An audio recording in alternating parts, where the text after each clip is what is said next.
Oh, hey there. Welcome to the Ope-Eh three-way pro wrestling podcast. As always, it's Brandon here, joined by my buds, Donnie and Pierce, fellas. How we doing today? How are we doing? How are you doing with that intro? You came off extra provocative there, I feel like. It gets the people going. No, we're trying to find our brand, and I feel like, trying to throw a couple little extra samples out there, just to see how they take. We got a song now, we got to try and kind of stir the pot a little bit just to kind of see if something gets a little spicy. Yeah. I mean, gotta add that little you gotta add that little fucking salt and pepper, Donnie. S&P, it's a choice for me. It's working. Oh, It's working. Got a little sizzle in the steak.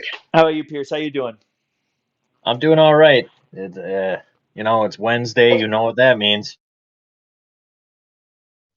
September 11th. Never forget. So morbid. Yeah, never forget like I did. Never forget like I did earlier, please. Oh, shoot. We just talked about not admitting that, didn't we? On yourself. God dang it. He outright admits right before we go on air that he almost forgot that today was 9/11. And me being Canadian is like, isn't that like part of the DNA where it's like you have to remind people on the day that like we had a plane crash on this day 23 years ago? Well, I mean, 3 if you want to be technical. But yes. Almost all the same. Yeah, never forget. Yeah, no, awful thing. Don't let me take this and be me saying light to it. It was awful then, it's awful now. Thank goodness you guys haven't had something like that happen again. But no. Rest in peace to all the victims. I hope their families are finding some peace. Yep, agree. Terrible, terrible tragedy. Yeah. Alternatively, we can talk about people eating dogs and cats and stuff if we want to talk about recent American stuff. So, but I prefer not. Do we really want to talk about recent American stuff there, Donnie? Is this a podcast for that, Donnie? I think we're good to you want to talk about stirring the pot, Donnie? Here we go. we're good to kick off on this day, but first we're gonna plug socials. Check us out on our socials on X. Dodge all the tweets from Elon about wanting to have Taylor Swift's children. I don't know if you guys saw that one. That was hilarious too. Follow us on Facebook. Yeah. The only thing that's like even quasi political that I've watched was Chris Van Vliet's interview with Jesse Ventura, where Jesse was like, "I'd be the next president of the United States if I had ballot access," and with all the options that we've had, let's give him a run. Yeah, another Hall of Famer in the White House. Yeah, that sounds like we could just cross off a few off the list. I mean, we already have one. Why not have more than one? And you know what he says? You ain't got time to bleed. So I don't know how that'll help our economy, but let's get sexual tyrannosaur president. Oh man! All right. On this day, what happened outside of what we already talked about on September 11th at some point in history? Well, I was just talking about one WWE Hall of Famer. We're going to talk about one of the most recent ones. Happy birthday to the Advocate, the Godfather of Extreme, the Wise Man, Paul Heyman. Still has the best Hall of Fame speech ever. Like I don't know if you guys actually got to watch it because you didn't go to SmackDown, him and Undertaker. Right? But it's him and Undertaker. Oh man, like that uncut aspect of that was great. He dropped so many F-bombs. There was a lot of F-bombs. The perk of seeing that one live. Only Paul Heyman, man. Only in Philly, too. That's a twofer. You got to give him the man what he wants. You got to give the people what they want in that scenario. Yeah. And I'm glad that we got to hear that OG ECW theme one more time. I didn't think we were. Oh, that's a goated theme. That's a gym.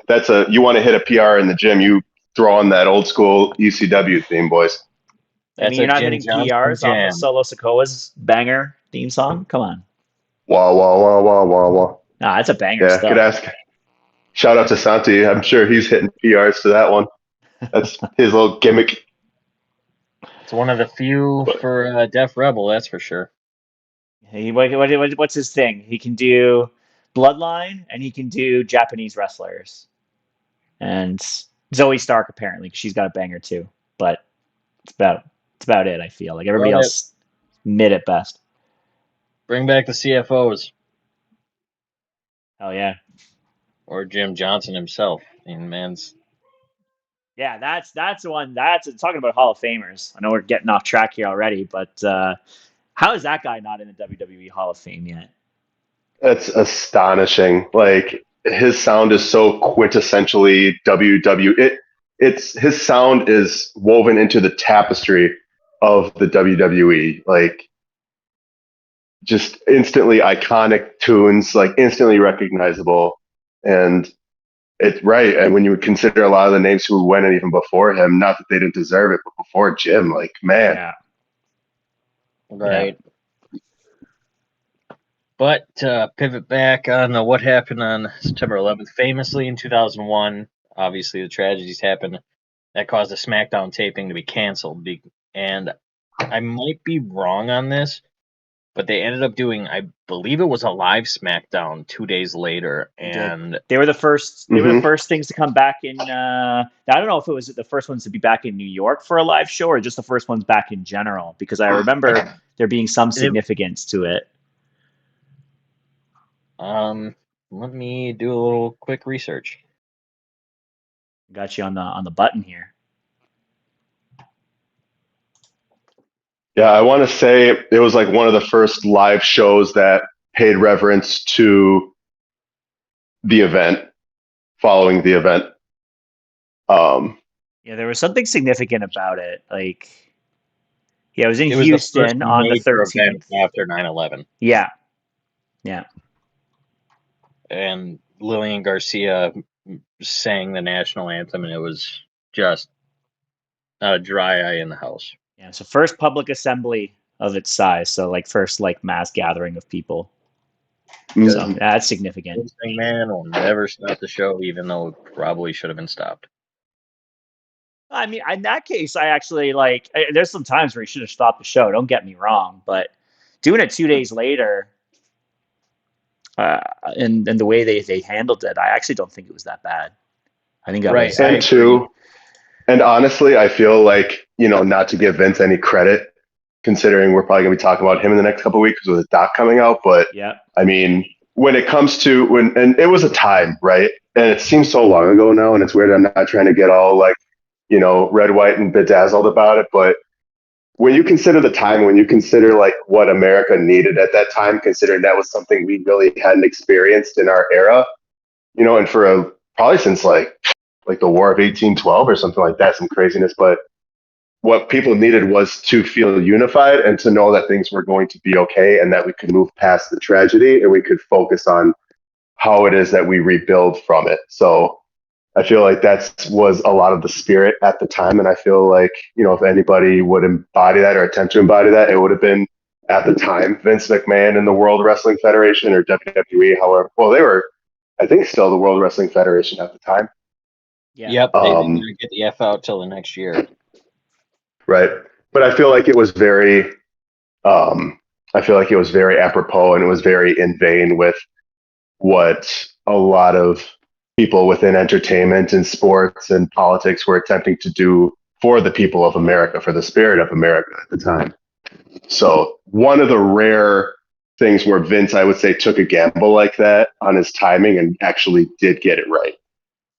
Yep. That's my stance on it. Yeah, I agree. I actually agree with all that. Yeah. But to move on, Backlash 2016, the first SmackDown only pay-per-view since the original brand split. I think the last one may have been Armageddon 2006. Don't quote me on that, but I believe that is correct because 2007 they started doing inter-brand pay-per-views once again. We're going to talk about 3 matches. They split the brands, so then they started doing the SmackDown Tag Team Championships, the SmackDown Women's Championship. Heath Slater and Rhino, that famous team where Heath Slater had kids and was trying to get his job back, defeated the Usos to become the first SmackDown Tag Team Championship. Guys, do you remember this at all, or Nope. Wasn't watching then. Sorry. Talk about Slater and Rhino? Yeah. the team's so nice that TNA had to make it twice. Yeah, They had to, they had to try and recapture the magic. Yeah.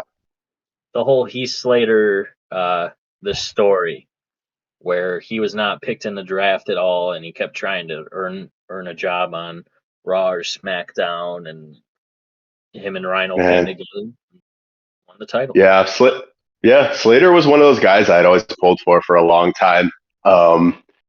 It was so easy to get behind him, even when he was getting squashed by all the legends, and was teaming with Titus O'Neil and all this other stuff where you never thought he'd break through, and then him teaming with Rhino, they're their inaugural SmackDown tag champs, which was cool. Yeah, absolutely. But I mean, yeah, just one of those guys. And too, like, had me convinced when he had that promo with Lesnar going face to face, toe to toe with him. Got squashed to hell, but there's that spark of like, what if they captured this and they tried to do something with it? But it's like with Santino Marella too, right? They were going to make him a serious character, and then turns out funny's where the money's at. And maybe that was Heat's case too.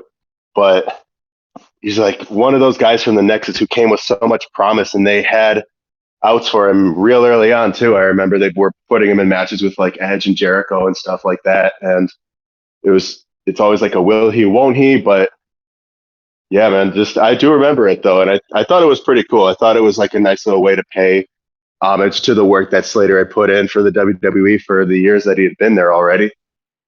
Right. I'm sure he's going to get even more praise when he comes back and fulfills the prophecy of the three-man brand, wins the WWE title. God, I hope so. That's never going to happen. Come on. Still counting on it. Never say never, Donnie. Come on now. He's already to go from one redhead to another. Becky Lynch wins a six-pack elimination match, become the first SmackDown Women's Champion. I feel like even though it was a new championship, it was probably long overdue for Becky to win a title at this point. Brandon, what are your thoughts? I think, damn, that was a hell of a segue there. That was fucking lightning Pierce.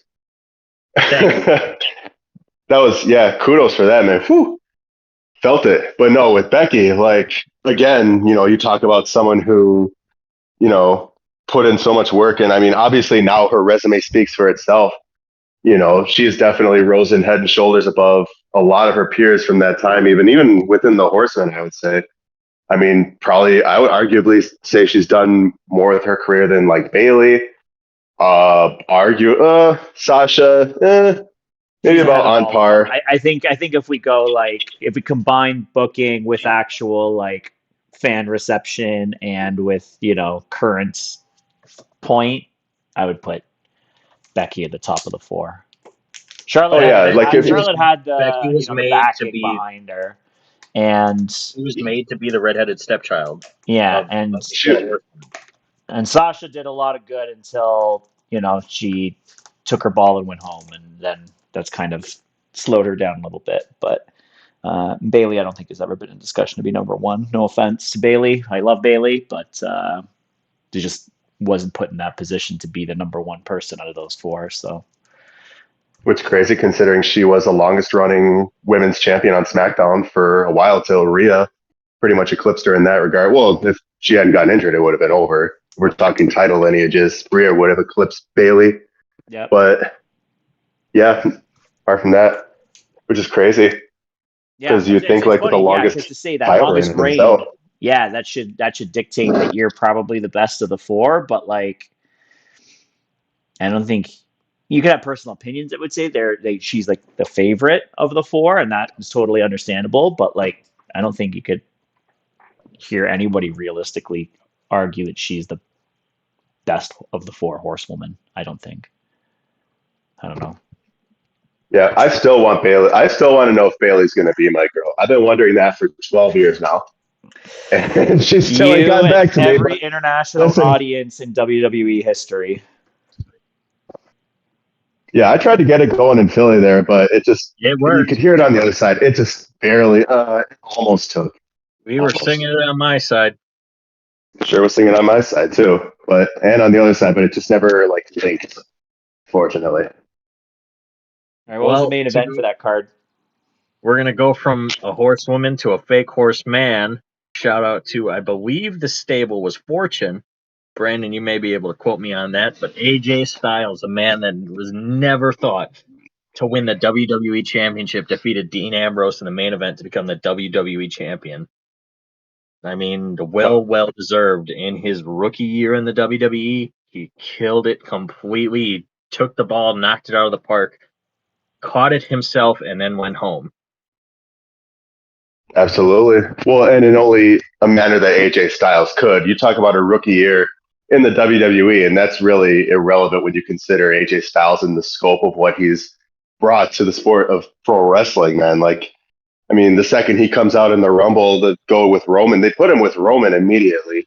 So you know they had eyes on that, and you know they had big things in mind when it came to AJ Styles. And Kevin Dunn really did well with the shot to show us that AJ Styles was coming out by just having the camera right on Roman's face and nothing else. God. Oh, How God. are they so? How is he so bad with Rumble intros? Like, I just think back to like Edge's return more recently, where like Yep. they didn't show They him missed there his first either. year.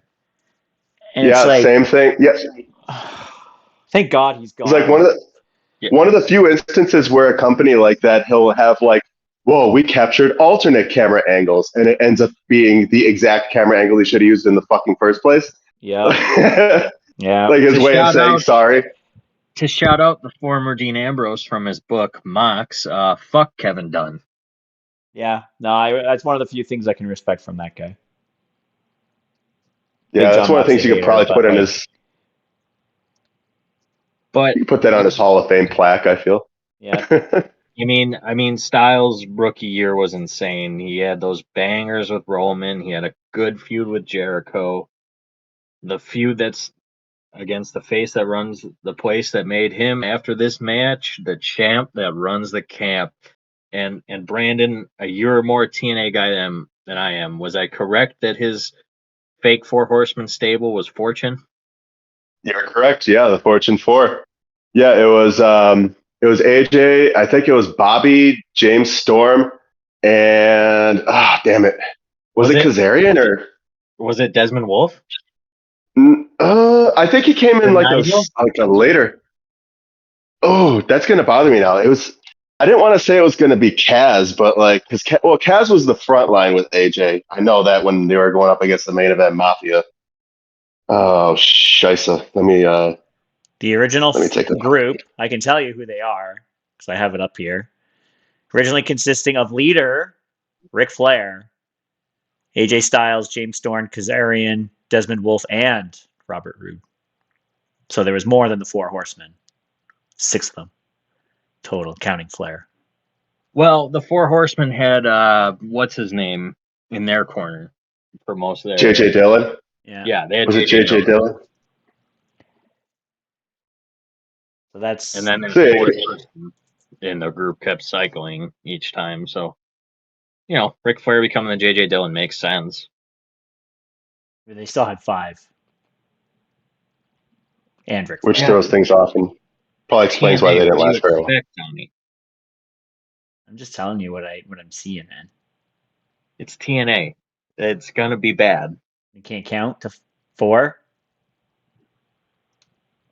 Okay. Well, of course they don't know what year it is if they're feuding with a stable led by Hogan. Atrocious. The Immortal stable, which had the rest of the TNA roster. God almighty. Those were not good times, boys. But we were just speaking of Dean Ambrose for losing the WWE Championship. It looks like he's going to be going towards the AEW Championship after what happened at All Out, where he attempted to murder Mr. Bryan Danielson. So, Donnie, why don't you lead us into our All Out review? Let's get into our All Out review quick. We won't be able to spend too much time on this because we got a big segment planned after this, but 12 matches total. Definitely skipping the first 4 because half of them were with jobbers. The obvious people won those ones. The Acclaimed won their match. Sammy Guevara and co. won their match. Bang Bang Gang won their match. And Undisputed Kingdom won their match. Not a surprise, really, at all with any of those. Makes sense. Show kicked off with MJF defeating Daniel Garcia. 23 minutes. Pretty good opener. A little surprising with the results. And then the post-match as well. Thoughts on that, guys? It seems to be coming out that the finish was supposed to be Garcia going over, but he hasn't signed his new deal, so they came up with that shit. It's just like, I get it. If you don't know if he's gonna re-sign, you don't want to give him a win over literally one of your top 2 stars. But it make it a believable finish. I know MJF's kicked people in the dick enough, but it's Garcia looked fucking great, and that's really what matters. Yeah, I mean, we Yeah, talked I about would. that last week. Sorry to cut you off there. We talked about it last week, No, you're good. where with the logical solution or the logical plan there was to have Daniel Garcia win, but there was that whole red hair, big, elephant red herring, not a red herring. That's not right. The pink elephant in the room where it's wrong colored animal. Fuck. Anyways, that he didn't necessarily have a contract, right? So Right, and I believe I brought that up, and you guys were kind of, you were on the fence to say if he didn't, because nothing's I was come under out the about it. assumption if they would have booked this match in the first place, he probably had a deal in place, but clearly that's not the case by the results. And though the aftermath doesn't necessarily help either, like if MJF needs to be off TV in his typical have a match at a pay-per-view and then be off TV for a few weeks, like he tends to do a lot. Maybe that was. I heard he's still working hurt, and if he wants to take more time off, MJF is like, you could call him like The Rock or the Lesnar, like you could put him in that part-time even at his young age, because he is such a special attraction. We don't need to see MJF week to week. We really don't. It's just a Right. really weird habit to have with him. I've noticed over the course of his young career in AEW is that he had a notorious habit of just even if he won, like he would win a title, like when he won the AEW title, he literally didn't show up on the following Dynamite, right? And like there's other times where he's had wins and losses, and he just doesn't show up the following Dynamite, and it's like it's very confusing. Hopefully, if he is injured, he does get better soon, and it's not just a selective booking thing. It just doesn't really make a lot of sense to me. But well, yeah, we'll see if they get Garcia inked up to a new deal. Yeah, talking about being inked up to new deals. I mean, I could easily see that being a part of MJF's new deal. I mean, you consider how much Tony Khan's throwing as far as money at people these days, and if he's trying to get MJF to stay in AEW, I could easily see MJF trying to put himself in that Roman Reigns tier where he knows his worth and he's going to make Tony pay up, and he's going to give him what he wants because he knows ultimately he's going to get his return. And when you look at the buy rates and you look at how invested people get in MJF and his storylines, and I think when you talk about Danny Garcia, and I've said this before too, like I feel like you can draw a lot of comparisons to say like Brian and The Miz, where like it created an avenue, it created an outlet where it would really just jolt the career of a guy like Danny Garcia. And in the case of his contract, Danny Garcia's particularly, I mean, didn't we go through the same thing not that long ago with like Chad Gable? Are we going through the same thing with Kevin Owens? I feel like that's kind of becoming a trend within pro wrestling where you have these guys who get hot or have been hot or have some notoriety in the name, and then a contract situation comes up and we're all talking about, well, will they, won't they? Are they going to jump ship? And it kind of creates this tension like we had back in the days of like WWF versus, WCW or even WWE TNA when TNA was hotter, where you're looking at contract status and it generates interest. It creates a buzz. I got no issue with these guys figuring out what they're worth between, from company to company. And if that means they, go to the midnight hour to get a new deal or even past that, like if that means they're getting the most money in their pocket, who the fuck am I to say otherwise? Like good for them, get paid. Sure. Inevitably, these companies don't really give a shit about them in the grand scheme of things. They're easily replaceable if they're not doing what they need to do. So make that money. Sure. I'm not hating on that. Right. And thing is too, like and to keep it short, like even if you subtract the context, like this is also a way to generate interest in Danny Garcia, because here's a guy who MJF couldn't beat without kicking him in the dick, right? he gets the win, he wins the battle, but ultimately Danny Garcia is set to win the war because he spikes MJF on his head, sends him packing. And I mean, say Danny Garcia signs up for another round with Tony, I can't see this being the last time that those two run into each other. And who's to say where Danny will be at that time if he sticks around? But again, it draws eyes onto him. It creates interest in him, and that's what they want, especially, because again, he's young, he's ultra talented, got a ton of upside, got a ton of potential. So yeah, they should probably definitely. I wouldn't say probably. They would definitely be running that back if and when he re-ups. So we'll see how that ends up panning out over the coming weeks and months. Next up, big ho-hum match here. Young Bucks successfully defend AEW Tag Team title match by beating Blackpool Combat Club, Claudio Castagnoli, and Wheeler Yuta. Any comment here, guys? It exists. Yeah, I mean, that's where I'm at. it. it happened. Yeah. It sure did happen. All right. The more interesting thing with the BCC happened 4 matches later. Yeah, so we'll get to that. We'll get to that. I didn't want to get too much into that just yet. There's obviously going to be a reason to get into that in just a second here. Will Ospreay successfully defended the AEW International Championship by defeating Pac. 20 minutes. It was a good match. Oh. Good match. Those two guys know how to work. So good match. Jesus Christ. I felt sorry for whoever was following this, but we'll get to that in a minute because they fucking followed it, and they followed it very, very well. Pac and Ospreay are two masters of the sport. I mean, they show how well they are each time. I'm glad to see Pac getting fucking 20-minute bangers. He's barely lost in AEW in singles matches, so it's interesting to see him lay down. Obviously makes sense. I guess we're going on to Ospreay Ricochet. Let's go to that. Yeah, that's what it looks like. Brandon, thoughts? Yeah, I mean, they're both easily two of the best generational talents in UK wrestling, apart from guys like, McIntyre, arguably Barrett too. I mean, say what you want about a Marty Scurll before you found out that he was a nonce, right? It's great to see him. It's the match they should have had it all in. I've said it once, I've said it 1,000 times. I'll say it one more time. But they definitely put out and they definitely made it worth the wait. Hopefully not the last time in AEW that we see them clash for a title. Probably not.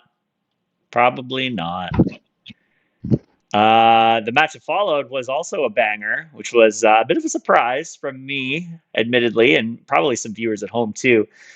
Chris Statlander defeated Willow Nightingale in a Chicago street fight, went 15 minutes. Those two women busted their asses. That has been a trend in AEW that I've noticed. Whenever they announce that there's going to be two women in a street fight, they always bring it home. Like, they rip each other apart. It doesn't even matter. It could be like, right, we've seen, oh crap, what's her name? The gal who's with Kip Sabian. Not Priscilla. Penelope Ford. Penelope Ford, that's it. Yup. Yeah, you have like Penelope Ford and like Ty Conchi and like just like any two women they put together, and I don't think there's ever been any repeats as far as I can tell, as far as women's street fights, like repeat contenders or repeat features. But like, I mean, every time they do this with the women, they give them time to showcase what they can do with those kinds of rules and with that kind of liberty, man. They absolutely tear it down. They steal the show every single time.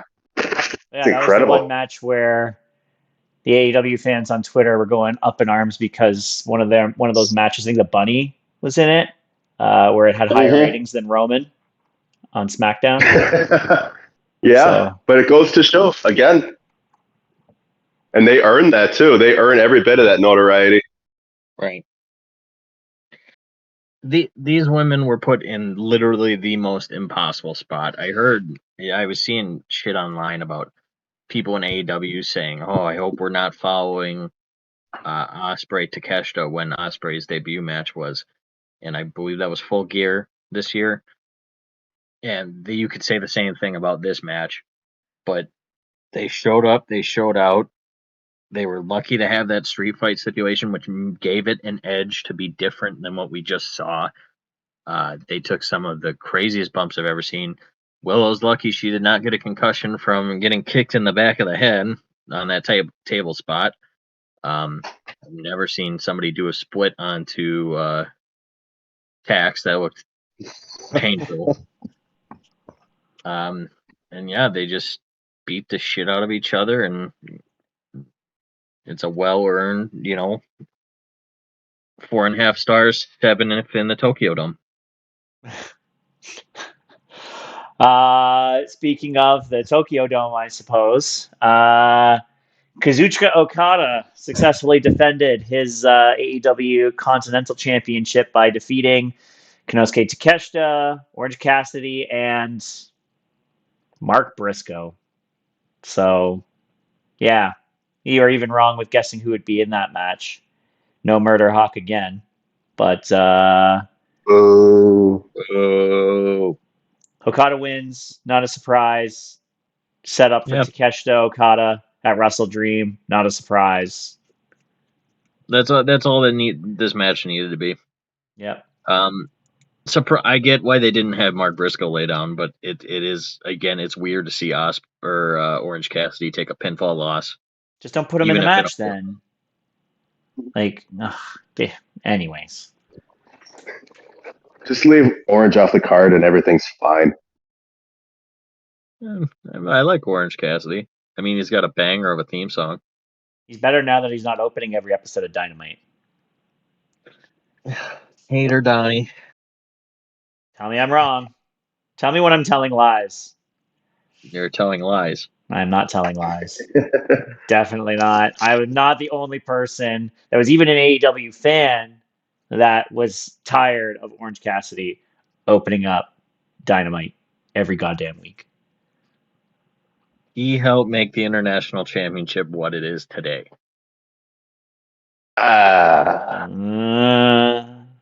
But let's talk it was made the International. Yeah. Orange Cassidy is another podcast. We can rip him apart there. It's a title. One of many titles that AEW has. I wouldn't say it's got any sort of prestige more or less than any other title. I mean, it's ahead of the TNT title, but... But how about the TBS title? Yeah, good transition. Mercedes Moné successfully defended her TBS championship by defeating Hikaru Shida in 16 and a half minutes. Happened. That fucking finisher. She did use the bank statement in the match, so yes, she did. She kind of listened, but not to the point where she needed to. It just looks so bad. Like, come on.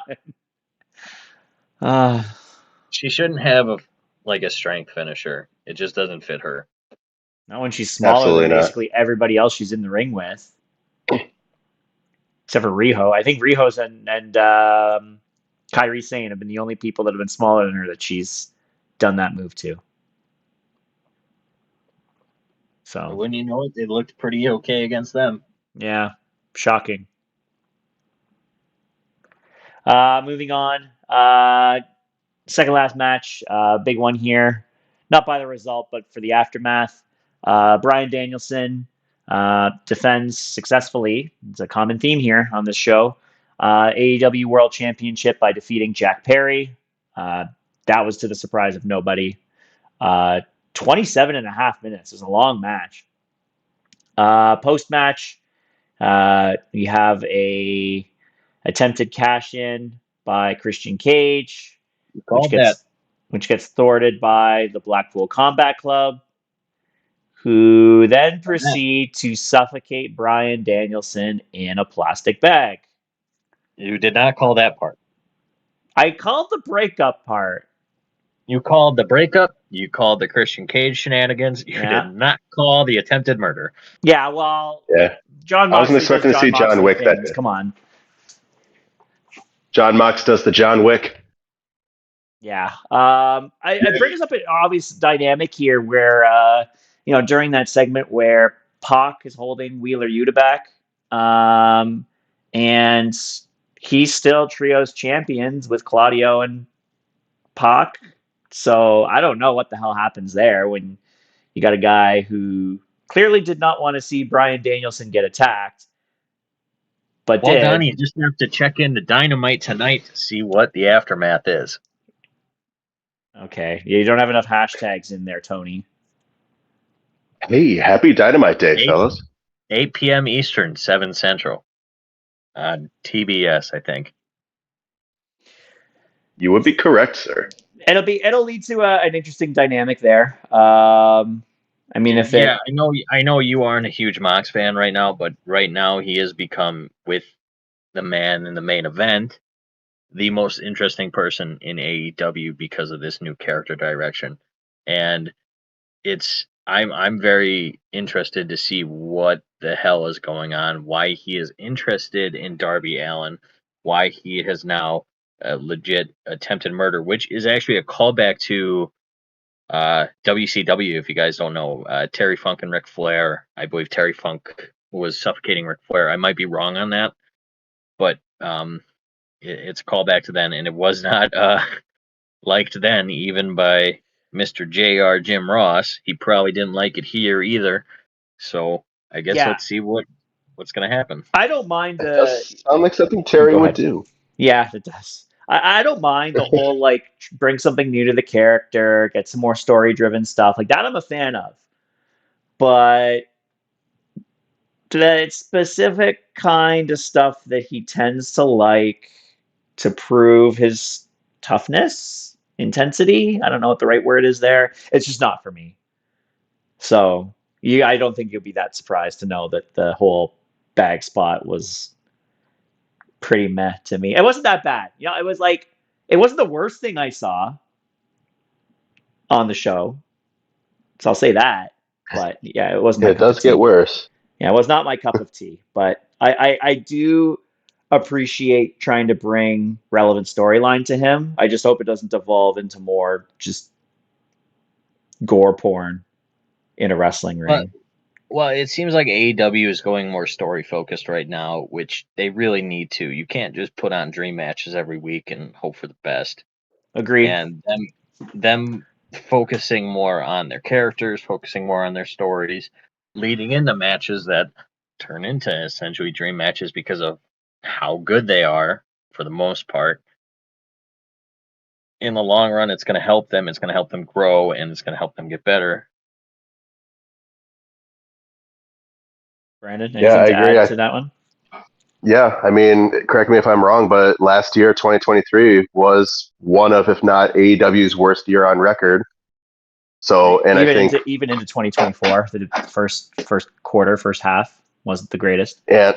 And I think the model that you just described was really a lot at fault for that. Like, that was their biggest criticism. Like, you can have Will Ospreay versus Ricochet. You can have, Kenny Omega versus Adam Copeland or whatever kind of dream match you want to concoct. But if you just slap it on paper like you're doing an exhibition match in 2K, man, like, you're not going to generate the same kind of interest as even you would get in, like, look at Drew versus Punk, for example, pulled almost out of thin air from a very, inconspicuous circumstance. It's just an injury spot at the Rumble, and then Drew takes reverence.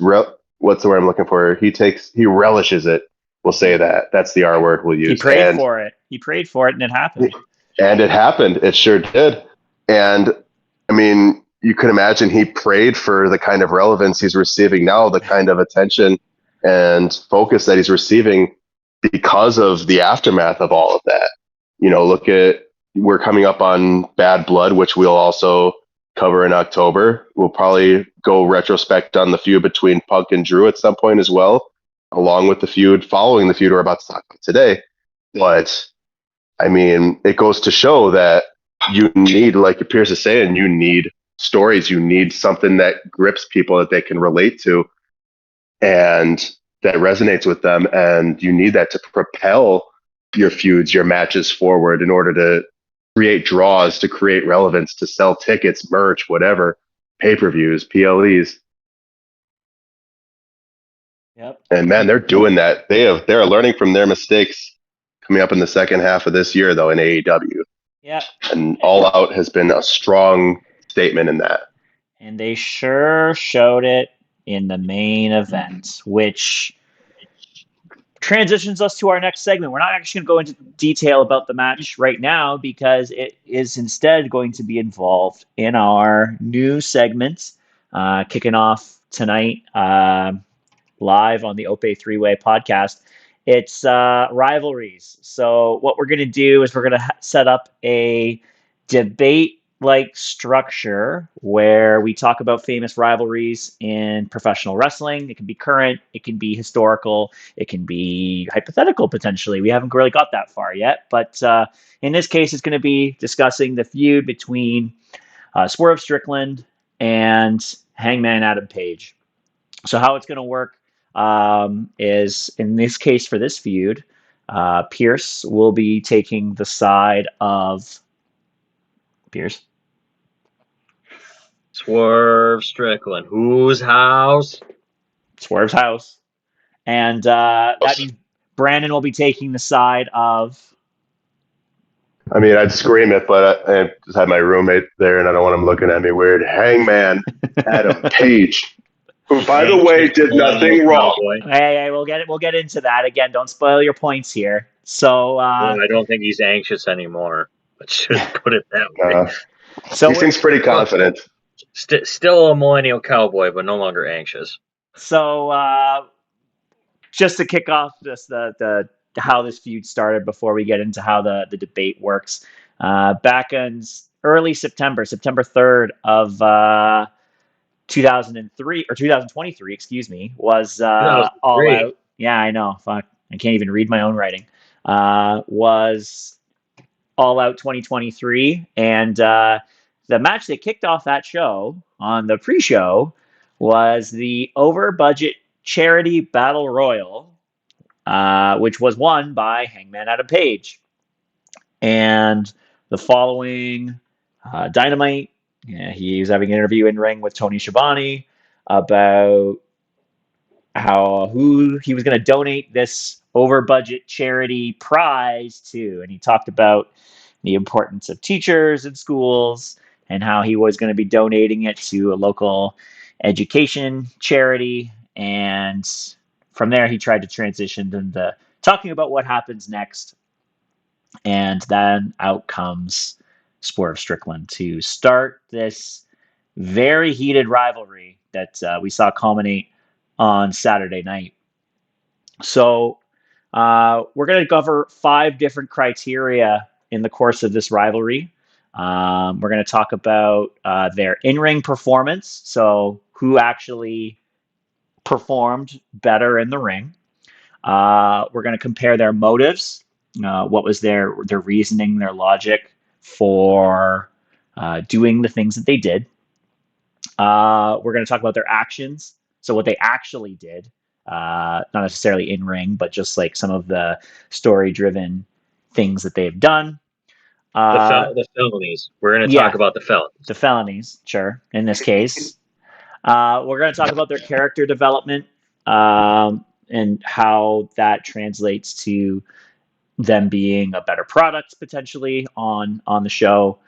And then we didn't really give a actual label on this one, but we're talking about fan reaction, relatability, entertainment value, or whether we give a shit about them or not. So just basically the why we care as fans to for their involvement in this feud. So we're going to do a random selection to see who gets to either choose the topic first or start the debate first once the topic is chosen. The person will have 5 minutes to discuss their point, at which point there'll be 2 minutes for a counter point, and then a 5 minute of their own points on that topic with a 2 minute counterpoint, and then we'll move on. So it's going to take a good hour to get through this stuff. So stay tuned for some interesting dialogue associated to these two bitter rivals, and we'll get started. So Pierce, since you did not pick which wrestler you would be representing in this case, I'm going to give you the option of choosing odd or even, and a number that I've selected between 1 and 100. We're going to go with odd because you chose 37. I did not choose 37, nor did I choose an odd number. I chose number 12. So, with that being said, Brandon, you have the choice of either picking the first topic that will be discussed and allowing Pierce to go first, or you will get to go first and Pierce will discuss the topic. I'm feeling. Let's go with selection of topic. I think we really have to give it a start with their motives.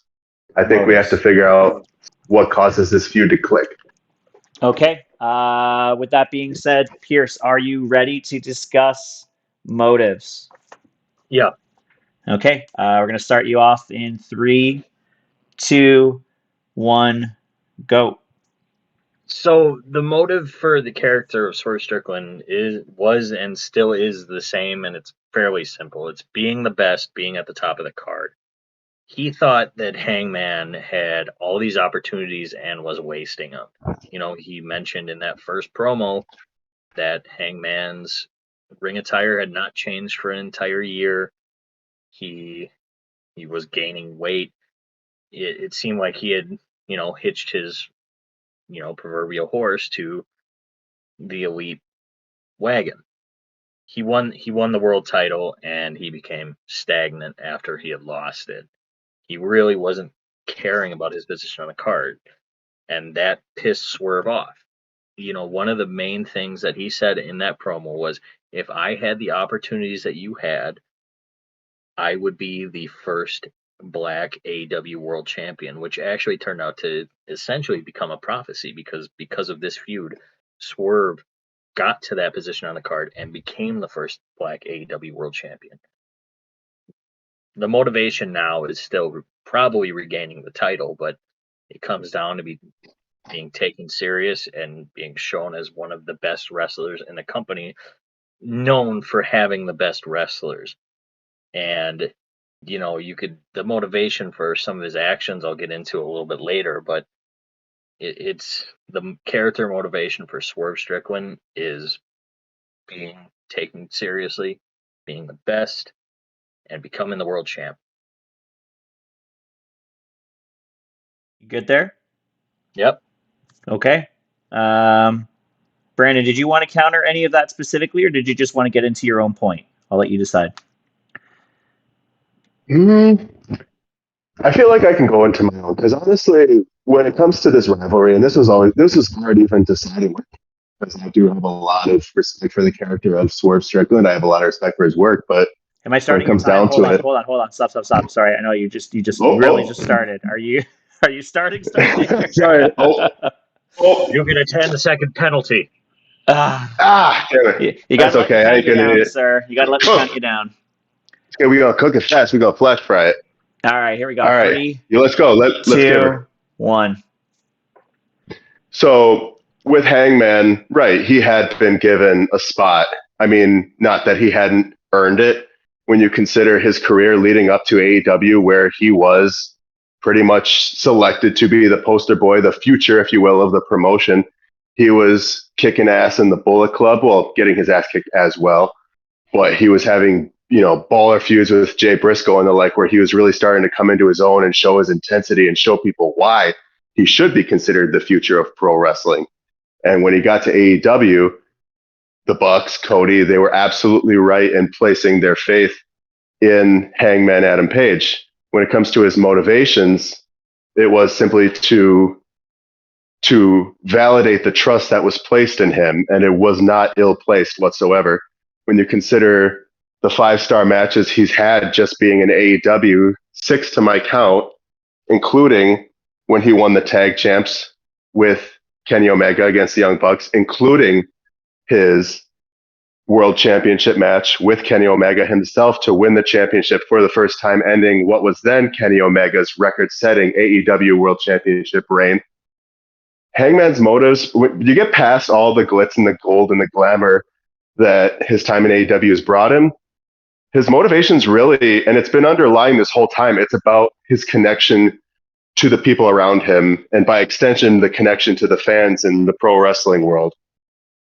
Hangman's changes in his character have always been, at least within this run with Swerve, have been associated to his ties to the fans. And that was evident early on, and it only continued to morph and mutate from there and to make him what he is now. But he's always been motivated by his connections, and he's always been motivated to do better by the people who placed trust in him. So that's how I feel that Hangman, as opposed to Swerve, has preferable motives when you consider somebody who you want to be a face of your company. And I'll leave it at that. Okay. All right. Perfect. Thank you. We're already I can tell we're gonna go back to the drawing board when it comes to our timings and stuff. But this is good for a good run. That was a good first take. So, Brandon, you'll get to kick off this one, and I will let you again decide what topic. Do I get a rebuttal on what he was saying? Okay. Sorry. Yeah, I'll give you. Oh, he's got something to say. You got something to say? Okay. Yeah, I'll give you a rebuttal. Sorry. 3, 2, 1. Brandon, well, I do agree that, the character of Hangman is one of the most layered and nuanced characters in wrestling today, and maybe wrestling ever. He was the anxious millennial cowboy. He felt like he wasn't good enough. He met the Dark Order and started making true friends. His motivation was changed after Full Gear 2023 and closer to more January 2024 when they had their third match in the 30-minute time limit draw and a title eliminator. His motivation clearly only became Swerve Strickland and stopping him from being world champion or winning the world championship. He's even stated that on multiple interviews since he came back from his suspension. In, I believe it was June he came back, and then they had the Blood and Guts Team Elite versus Team AEW.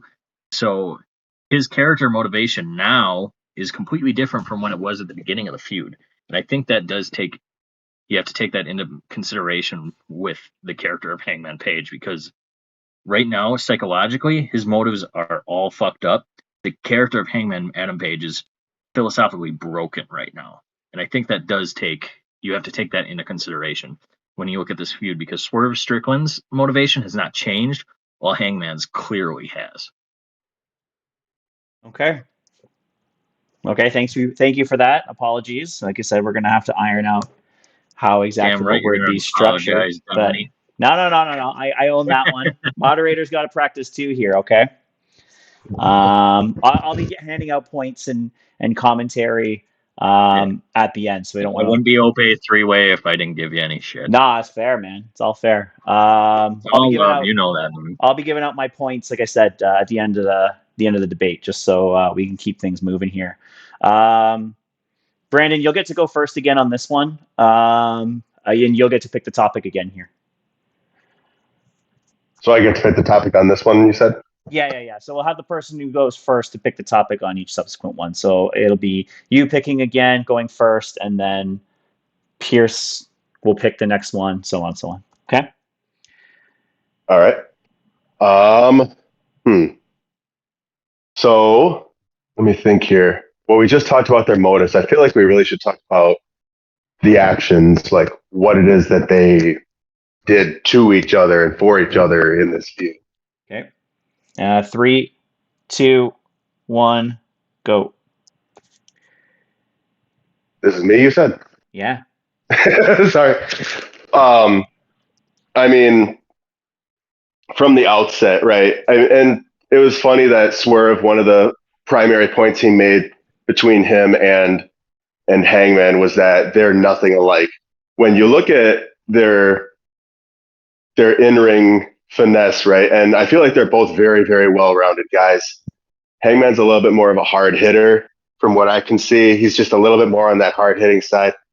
And I feel like he, in the beginning anyways, ultimately was just trying to keep pace with Swerve and to try to show people that he didn't get his spot just based on a nepotistic practice. Like, he wanted to show why he was the AEW World Champion, why he should ultimately be the AEW World Champion again. And as time goes on, Swerve, like Kier said, his motivations never really changed. But where his actions go too far is when he's breaking into a man's home, when he's stalking a man's pregnant wife, where he's making matters personal. And this is where, if we're tying slightly back into motives, we're talking about how a man's actions start to morph with the motive. And the motive that Hangman took on that manifested in his action started to become uglier. It started to become grittier, more personal. And Hangman even said it. He's like, I don't care who I hurt. I don't care who gets in my way. I'm coming after Swerve. I'm coming after him to right a wrong.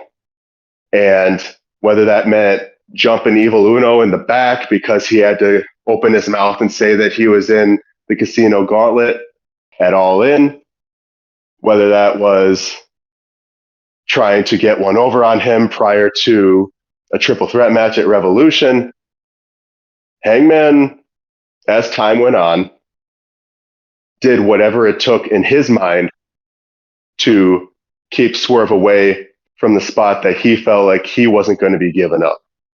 And that Swerve was trying to usurp from him through his own insidious means that people quickly and gradually, simultaneously forgot, because you have Swerve who becomes this hero of the people. People start to warm to him. And Hangman even said, and this is where the motives get twisted, and this is where I can see where Hangman starts to become twisted in his own right, because he works for years to earn the respect, to earn trust amongst people, to show that he's not just the elite's puppet. He works for that. He tries to earn it. And at the end of the day, even after all Swerve did, they still chose Swerve.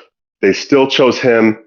They want him at the top. They forget about Hangman, or they try to forget about Hangman and say that he never deserved anything that he earned, that he had to drip blood and sweat and tears for, that he had to sacrifice time with his family for. So when it comes to everything that Hangman's done as far as his actions go to Swerve, as far as beating him over the back, as far as getting his friends out the way to get to Swerve, leading up to what we witnessed Wednesday night last week, where Hangman burns down Swerve's house, which was coincidentally enough foreshadowed in his Titantron, if you take another look at it. I believe that Hangman did nothing wrong. I believe Hangman was motivated by a sense of justice that, while it was corrupted in its own sense, ultimately took him where he needed to be. It put him in that cage with Swerve. It led him to exact his own revenge. Where does he go now? Who's to say? He's kind of without a rudder at this point now that he's gotten Swerve on the shelf. But at the end of it, put yourself in Hangman's shoes. If it were similar circumstances, would you have done the same thing? I mean, everybody likes to say they're above that kind of conduct, but put yourself in the shoes for a second. When you have a man who claims that he'd sacrifice everything he loves to get to where 30 seconds. you are, then he takes everything from you in spite of you fighting for the things you love and potentially sacrificing the things you love in the process. And people still choose someone like that over you in spite of the nature in which you're coming at things. Would you not have done the same thing if you were Hangman? I like to think we all probably would. I like to think we all have something that we would go to those depths for. That's time. Okay. Period.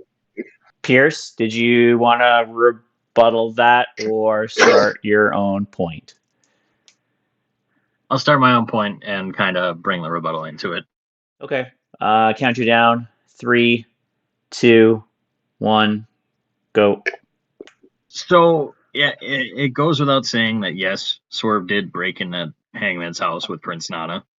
But that was caused by Hangman interfering in 2 matches, causing Swerve to lose out on a shot at the TNT title and the world title.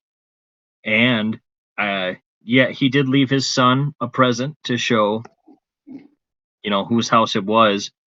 But can we also say Hangman and his wife left their infant son in a crib alone at home with all the lights off? So, I gotta say, I'm not saying Hangman's bad father, but pretty sure CPS will be called normally on something like that. At the beginning of this feud, Swerve had the Mogul Embassy with him, Brian Cage. I believe there was one other person with them. I don't know Mogul Embassy too much. I remember when it started, and Rick Ross called Keith Lee a big motherfucker. But they attacked Hangman multiple times. Hangman had multiple matches against the Embassy.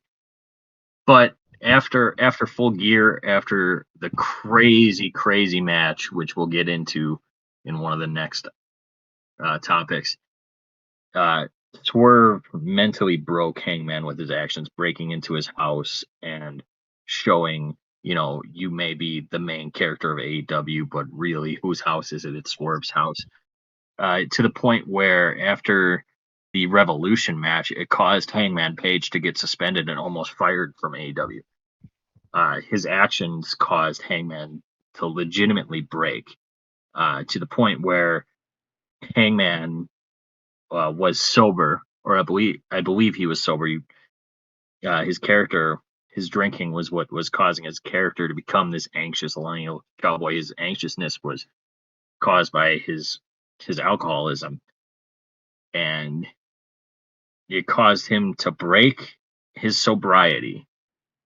And did that lead to Swerve's house being burnt down? Yep. Did it lead to a hypodermic needle getting shoved into his mouth and having some sort of sedative paralysis thing? I don't know anything about medicine. Maybe you guys do. To cause him to have a chair broken over his head, causing one of the only knockout finishes in AEW history. Yep. But his actions caused the character of Hangman Adam Page to drink again. And I think that, with how crazy this story was, it does, put a point into Swerve's house that he caused the man that everybody saw as, he got past his demons. That was the biggest story going into Full Gear 2021.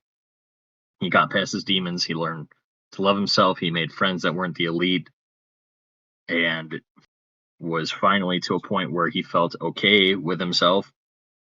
And his actions of breaking into his house, attacking him, gaining fan reaction to the point where they had a double turn somewhere in this feud, which we'll get into in the fan reaction part of this. He caused the character of Hangman Adam Page to psychologically break with his actions. And good. I'm good. All right.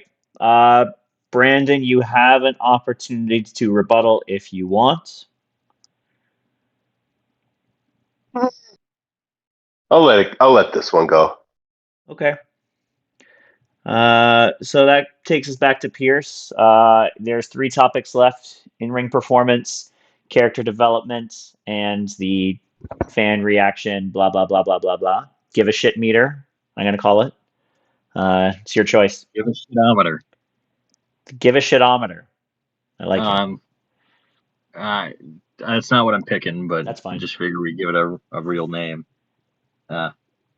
I think after actions, you kind of got to go into character development.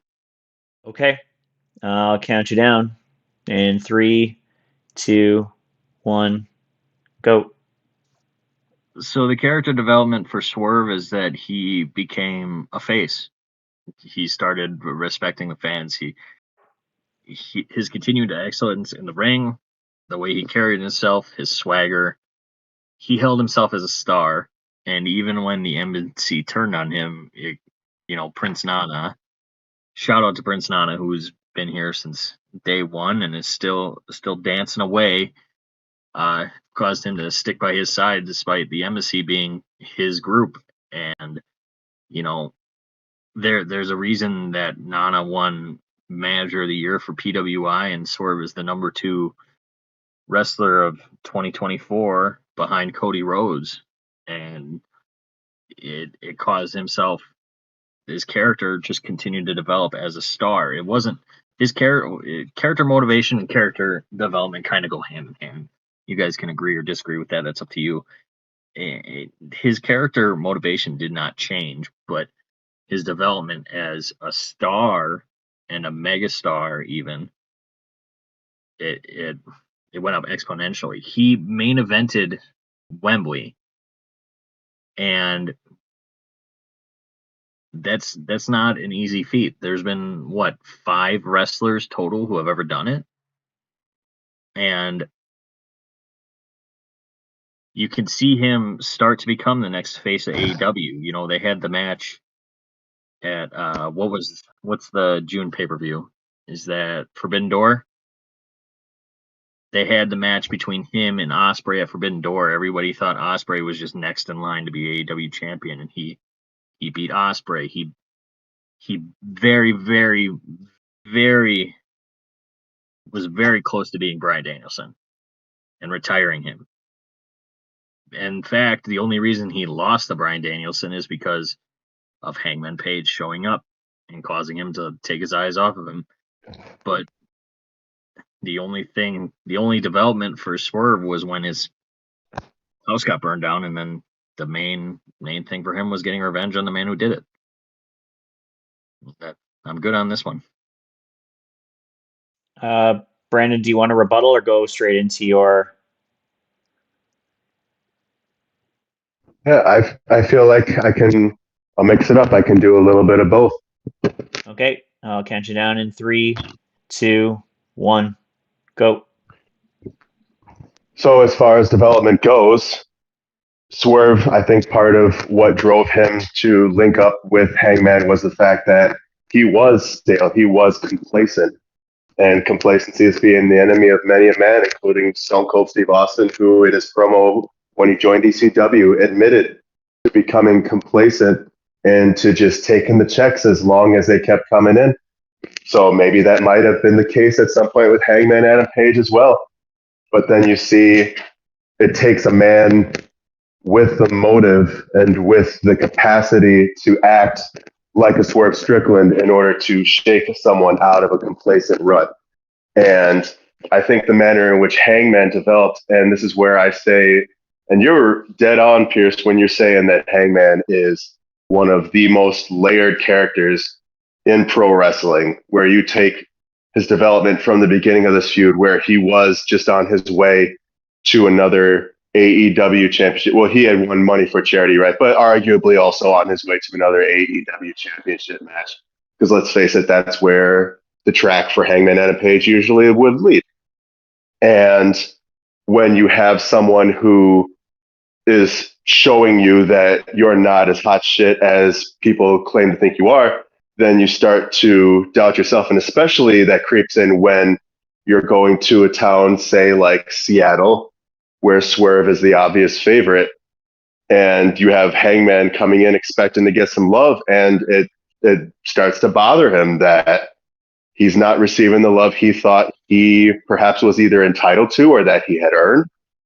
But after the match, after his first loss to Swerve, you could start to see the seeds being planted where he would eventually start to morph into who he is now, where he's dejected about the people rejecting him. Seattle, you didn't like me very much. And seeing how, in spite of what Swerve's trying to do to him, people are still getting behind that. And that would not be exclusive to their match in Seattle.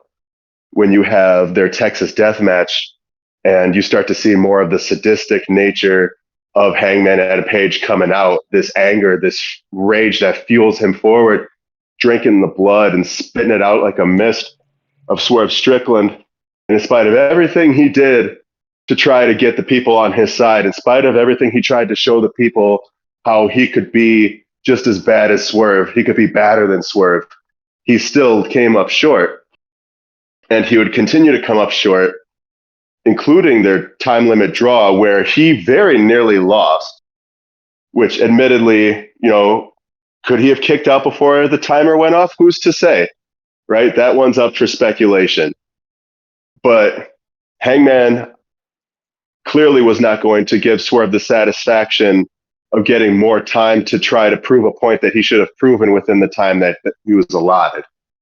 So this is Hangman trying to say to Swerve, well, this is where I am. I acknowledge I am, and you're not going to take what I got without a fight, but it's not a fight I'm going to give to you. But then, paradoxically enough, you come to Revolution, where he brings a fight to both Swerve and to Joe, and he shows he's willing to do whatever it takes to get Swerve out of the equation beforehand when he attacks him, beats him over the back of the head with a crutch. And and really now we are pretty well into what Hangman has become. He still feels that he's in the right. And like myself, and I'm sure others would agree, Hangman's motivations, his actions were justified in how he perceived and addressed the elements that Swerve was bringing into his life, into his career. And when you get to the Casino Gauntlet Battle Royale, we're at this point where Hangman's 30 seconds. Pretty much made up his mind, and there's no going back. And he got in the way of Swerve again,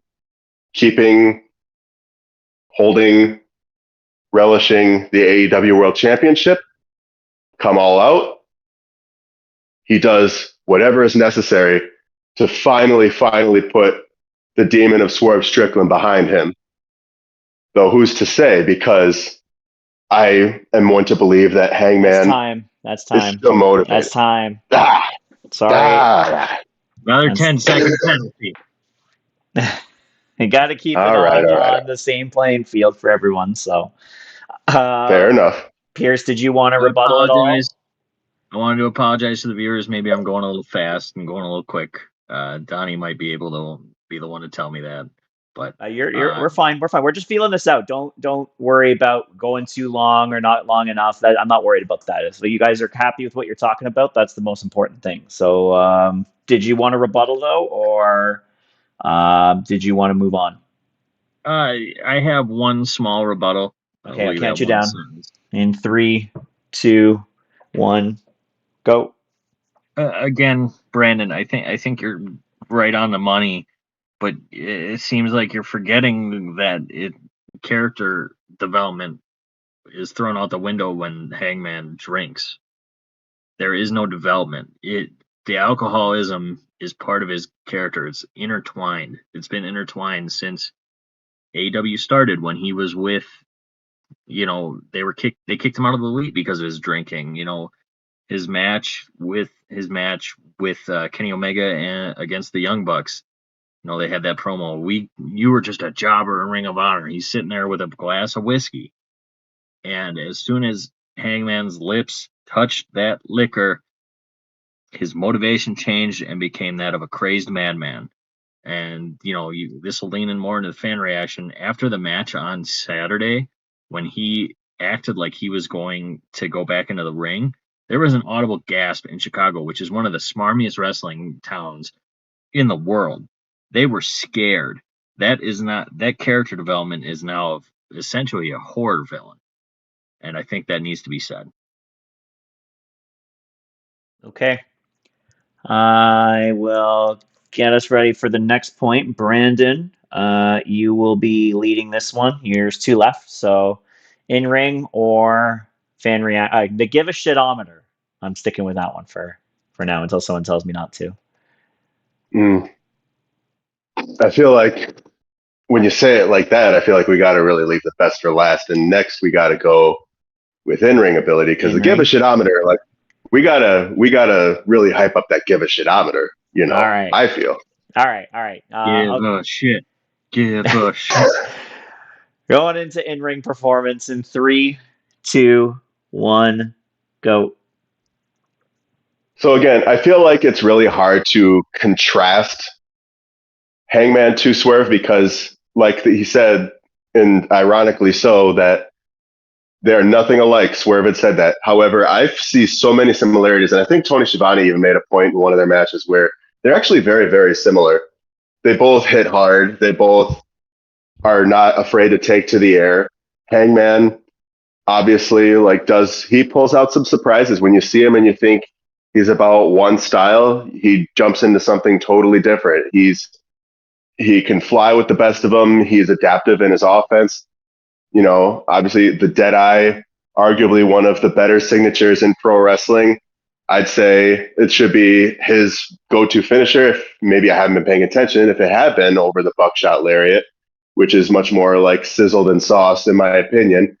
But still, I'm always a favor of a lariat. I love me a good lariat. And clearly Logan Paul does too if he sees fit to use it in his matches. No offense to Logan Paul. Like, we all got to try and draw from the best of Offense to the Logan best Paul. of Offense to Logan. Hey, you're not allowed to talk. interjection. Keep going. Penalty. So, no, but I mean, Hangman has taken his time with Ring of Honor, with New Japan, and it's clearly been evident in how it's been manifesting in his in-ring work in AEW. Even when he has ruts in perhaps like his story or his character, you can still very clearly see that he belongs up there with the best of the best. And I'm trying to figure how I would even contrast it to Swerve. This is arguably probably the hardest topic for me to really, if you want to call it debate, because they're both very, very good. Just something about Hangman's style. I've always been a fan of sauce over sizzle when it comes to pro wrestling. I'm not a big fan of the flippy shit, as the IWC will call it. The Cirque du Soleil type. Not that that's anything, either Hangman or Swerve lack particularly in their repertoire, but I think Hangman's in-ring work is very consistent with his character. It's very get the job done. If he does anything flippy or if he does anything even mildly extravagant, it's with purpose, it's punctuated, and he does it to get a pop out of the people, which if you tie it back to his motivations, it's about the love of the people. It's about showing them what he's about and giving them their money's worth. So, I mean, compared to, I would even put him up there. Like, I think it was evident when you compare him and Kenny Omega. Granted, Kenny Omega's in a later stage in his career, and Kenny Omega, undisputedly one of the GOATs as far as in-ring performance goes in professional wrestling. But he definitely held his own with Kenny Omega in their match for the AEW World Championship. He's got, I would have to imagine, 7, if you count the All Out cage match. He's going to have 7 5-star matches to his name. Whether or not you give a shit about, the Meltzer, that's your call. I mean, I have my own criticisms about it too. But when you look at who he's competed against and you look at, his caliber of opponent, right? Omega Hangman Hangman versus the Bucks, Omega versus Hangman one-on-one, Bryan Danielson versus Hangman, Mox versus Hangman. Kind of a toss-out with the Elite versus Blackpool Combat Club. Swerve versus Hangman had their 1 5-star match. And yeah, I mean, and Swerve too has had his own 5-star matches. Not as many as Hangman, mind you.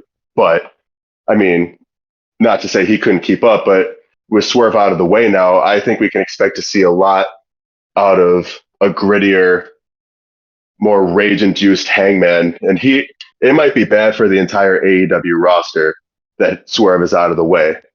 Because at the end of the show, you could see it in Hangman's eyes. He's still got the rage. And he still has the means and the motivation to chase after what it is that has eluded him for so long. And Bryan Danielson finds himself in a very, very precarious position as champion. Seconds. Not a coveted spot to be in if you're Bryan Danielson, and especially if your career's on the line, because as what's been evidenced, Hangman will pull out all stops and do whatever it takes to put an end and to right a wrong. And I believe that Hangman is destined to become the next AEW World Champion. I think he's the one to end the career of Bryan Danielson. Okay, thank you. I gave you an extra few seconds because of the interruption, so Thank you. you're welcome. I will apologize for me hating on Logan Paul, so I'm not going to apologize. You gotta give them their time. Did you want to rebuttal or go into your point? I'm ready to go. All right, counting you down. 3, 2, 1, go. So we're going to talk about in-ring performance. I think it's suffice to say before this, this rivalry even happened, Swerve was already a force in the ring. But this feud really added a violent edge that we had not seen. Even back when he was Killshot, when he was Isaiah Swerve Scott, he was great in the ring. Nobody could argue that. But this, we started seeing, the Death Valley driver on items such as cinder blocks, ring bells, the apron.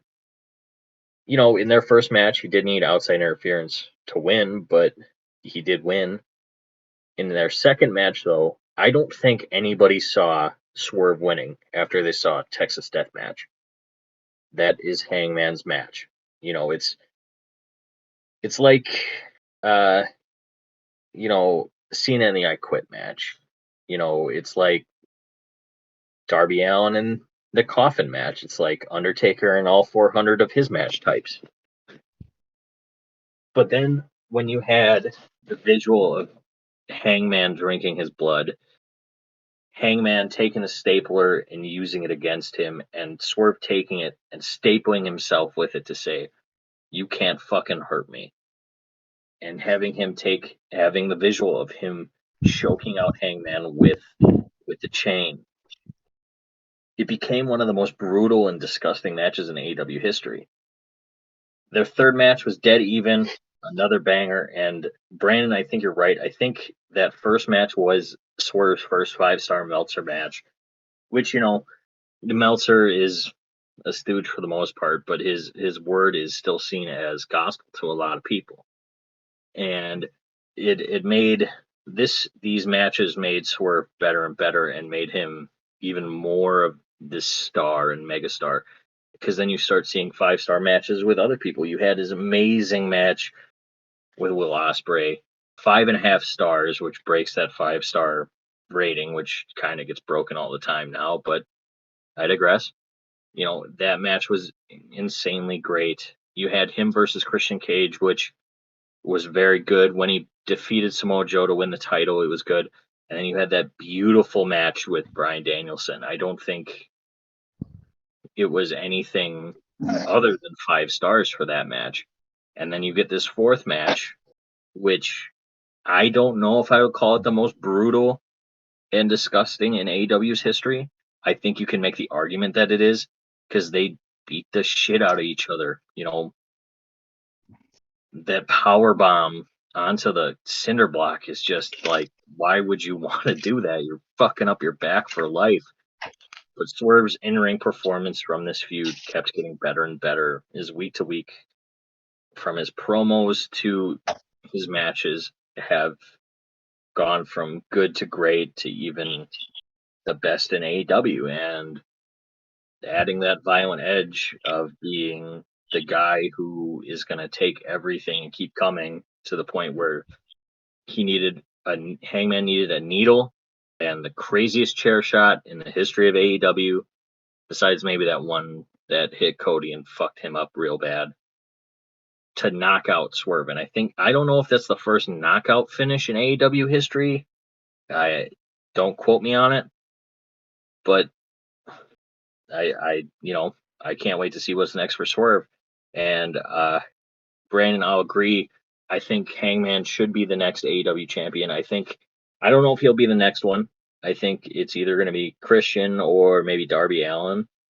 Maybe you see him with these shorter reigns with the AEW title, but then you get a longer one. If Swerve Hangman 5 happens, it should be for the AEW World Championship. And I don't know how they're going to top what they did on Saturday, but I'm excited to see. And that's all I got for this one. Okay. Thank you. Brandon, do you want to rebuttal, or are we going to go into our last point?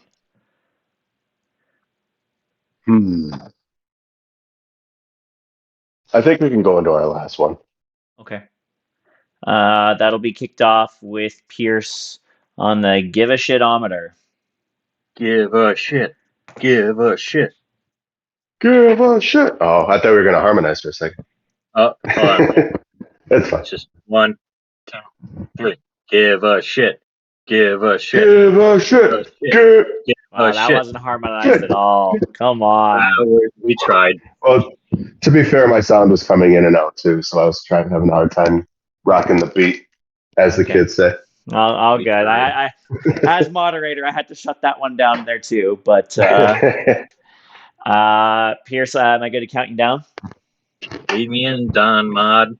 All right, going in 3, 2, 1. Let's go. So fan reaction, I think it's understandable that Swerve started being booed. His motivation was not wrong. Hangman had been complacent, but he was attacking him with the embassy, and he was rightfully booed, except for in Seattle, Washington, where that's right in his backyard.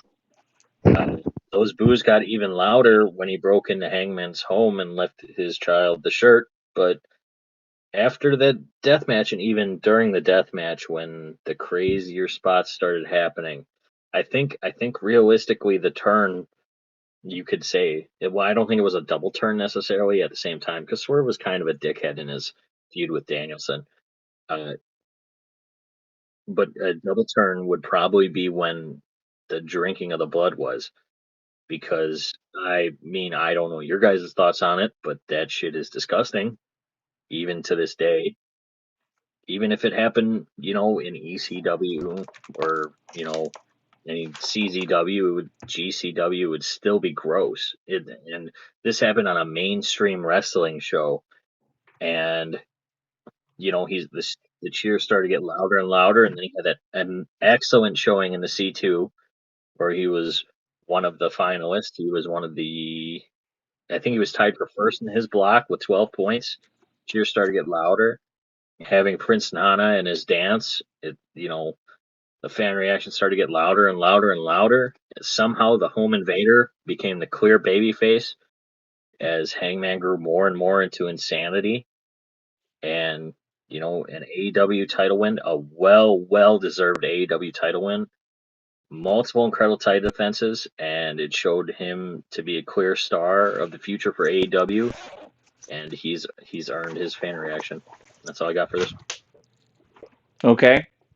Thank you, Pierce. You're welcome. All right. Brandon, I actually had to mute you there for a second. I'm going to unmute you now because your what mic did I do? Your mic just kept making noises while he was talking, and It's what you risk being distracted. Sorry. Yeah, I did. I may or may not be making dinner. I may or may not be cooking. I definitely felt like you were doing something. So yeah, they were doing. Sorry something about that. Yes, I had to mute you, but that's okay. Did you want to rebuttal? Messed up the less Austin Theory. We're going to be able to talk about every episode. Listen, leave Austin Theory out of this. We are speaking about Hangman Adam Page versus Swerve Strickland here, sir. Did you want to rebuttal or just go into your point? I think I can go straight into the point with this one. I feel like they're so intertwined. I feel like you really can't rebut without emphasizing. Yeah. You know what I mean? We'll work on the form for this if we do a subsequent episode like this. So, but I'll count you down for 3, 2, 1, go. So if you're talking about people giving a shit, if you're trying to put this on a meter, I feel like this feud has done wonders for both men, but particularly for Hangman Adam Page. And I'm going to tell you why. When you consider where he started in this feud, right, it was harder to give a shit. You can acknowledge, sorry, Roman Reigns, Adam Pearce for Christ's sake. Adam Page, it's Adam P. You know what I'm trying to say. Look at that. I acknowledge Adam P. but we're going to get to Adam Page here. So Adam Page, when you talk about people giving a shit about him, Swerve brought out the best and the worst in Adam Page. I think Adam Page took what Swerve gave him and ran with it and used it to run through Swerve Strickland, considering Swerve Strickland is now sitting on the shelf. And right, when you take the aftermath of what happened in their match at All Out and you consider how people reacted to Hangman potentially trying to go back and even just check on Swerve, thinking, oh, what's he gonna do? Is he gonna kill him? Because the look in his eye kind of dictated that maybe there was some trace of humanity in there for Page, that as a fellow human being, maybe I should go check on Swerve to see if he's not legally dead. But people were just immediately thinking, what's he gonna do?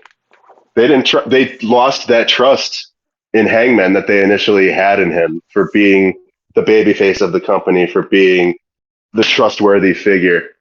And I think that's what you saw come out in the end of All Out when the card faded to black, was that realization that Hangman is different than what he set out to be.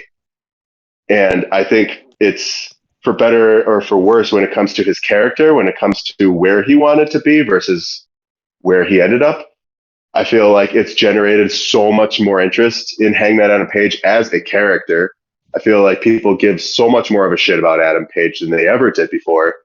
When you talk about how people are comparing this feud to like Rock Austin or even like Race and Rhodes or something like that, just where the two guys just hated each other's guts, coming from polar opposite ends of the spectrum, yet being so very similar and their desires and in their methods. That, I mean, with Hangman on now being on the fast track towards the AEW World Championship where he feels he should have been this year, like I said, Bryan Danielson, also with his career on the line, as long as he's got that championship, you're generating a lot of buzz around Hangman because now he's got Swerve out of the way. He's got that demon off his back. He's got that out of his mind for now. And now he can focus on harnessing and channeling all of that emotion into chasing the golden goose, the holy grail of professional wrestling in the AEW World Championship, and proving once and for all that he is going to be exactly what people said he was going to be, and that is the pinnacle, the focal point of AEW, the best wrestler in the world. Okay. Thank you, Brandon. Here's last chance to rebuttal. Yes or no? Nothing. You got nothing? Okay. I'm going to need a couple minutes to compile my stuff here. So if you guys don't mind filling the silence for a little bit, I'm going to step aside and come back in a couple minutes, okay?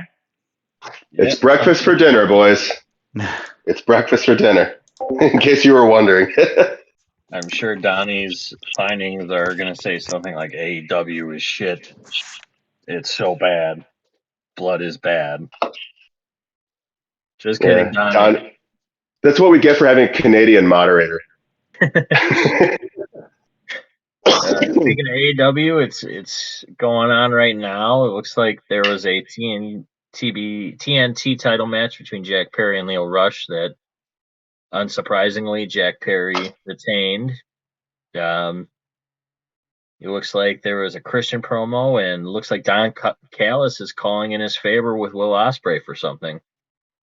I'm wondering. I'm not going to listen to it, but it does look like Darby Allin has showed up on Dynamite tonight, and Jon Moxley is probably still looking for him. So I'm curious as to what Jon Moxley is really going to be looking for. You know, what do you think? We were there, right? Like, he was talking about how he did appreciate how Darby approaches pro wrestling. He appreciates the fact that it's all reckless abandon and, you know, putting your body on the line in every match. And that's something that Mox, I feel like, sees a lot of himself in when you consider like his track record. I mean, obviously more so pre-WWE than anything whatever brought him to the dance. But I mean, I could definitely see Mox seeing something of himself in Darby Allin, and that's something he wants to try to mold before it's too late and he ends up killing himself falling off a mountain or something. Or, you know, happening to be in front of a bus but I mean, whatever gets rid of the face paint on Darby Allin, I'm all for it. Because personally, I feel like that gimmick's tired. I don't I want to don't see know, his man. dumb tattoo. You know he's got a tattoo on his forehead of a skeleton hand, right? Well, what now? A tattoo of a skeleton hand on his forehead. Yeah, For you seen fucking it? what skeleton exactly? hand doing rock on, and it's on his forehead. Yeah. Oh, for Christ's sake! How about like the most edgiest of lords? Like, good All right. Christ! Welcome back, Donnie. I Thank hope you. you enjoyed our banter. I actually didn't listen until the commentary about Darby Allin, so I missed the first Well, little good. bit. We definitely did not shit talk Canada at all. That's fine. No, That's fine. it's not like you have inferior maple syrup or anything like that, Don. No, definitely not our number one asset in this country. But we got better cheese curds too. But moving on. And better beer, but I digress. That's just incorrect. Okay, so first of all, guys, like, good job. Started that first and foremost. This is the first time we've done something like this. I don't know when the last time was either of you did anything close to a formal debate. I would imagine it wasn't recently, because it wasn't recently for me either. So Was it that bad? You can say it was bad, Dottie. It's fine. no, I think what was bad was not having the best like blueprint for how everything would go. So that's partly on me because I was kind of like leading it towards that way. But that's going to come with practice. I think for what you guys were given, you did the best that you could.